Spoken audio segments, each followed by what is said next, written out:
सारा परिवार त भुन्टीको लागि सदाबहार नराम्रो सोच्ने नै थियो, तर आज भूपेन्द्रलाई पनि भुन्टीको विषयमा भड्काउन सफल बनेका छन् दुश्मनहरू।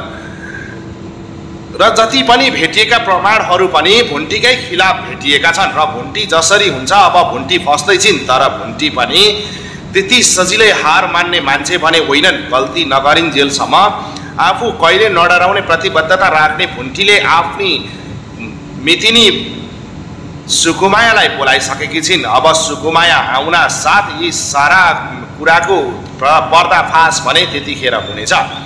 भुन्टीले गर्दै नगरेको र बोल्दै नबोलेको कुराहरूलाई लिएर सारा कुरा गुण्डाहरूले सेटिङ मिलाएर कुरा काटेकै कुरामा आज बुझ्दै नबुझी देवरको कारण भूपेन्द्र पनि अर्थात् भाइको कारण भूपेन्द्र पनि भुन्टीको खिलाफ भन्दैछन्।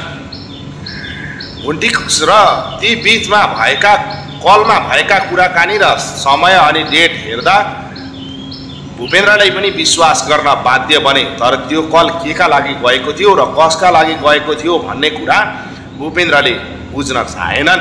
तर भुन्टी नै गलत हो भन्ने कुरा बुझे। तर सबै यो कुरा देवर र टोलका केही चाहिँदा नचाहिँदा बोल्नेहरू र भूपेन्द्रलाई सिद्ध्याउन लागि परेका गुण्डाहरूको चाल थियो। तर भूपेन्द्रले पनि यो कुरा बुझ्न सकेनन्। जेलमा भएको केटालाई भेट्न जानुभन्दा अगाडि त भूपेन्द्रले समझदारीका कुराहरू गर्दै थिए। कतै हामीलाई फसाउन र हाम्रो परिवारलाई झगडा बनाउनको लागि मान्छेले यो सब गरिरहेको छ, हामीले कुरा नबुझेको हुनुपर्छ भाइ।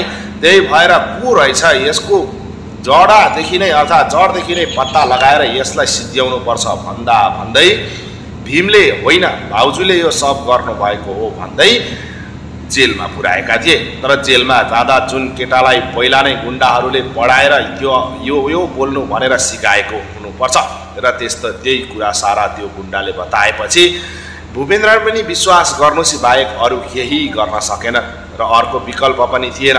कलमा भुन्टी किन बोलिन्छ त्यो केटासँग भन्ने शङ्का भने भूपेन्द्रलाई हुन थाल्यो।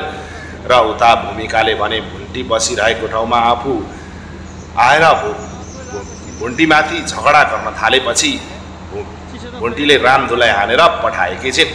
तर यता अब भुन्टीले आफू असुरक्षित छु भन्ने कुरा थाहा पाउन थालेपछि आफ्नी मितिनी सुकुमायालाई भने सहर बोलाएकी छिन्। हो दर्शकवृन्द, अब सुकुमायाको आगमन पछि के हुन्छ होला त?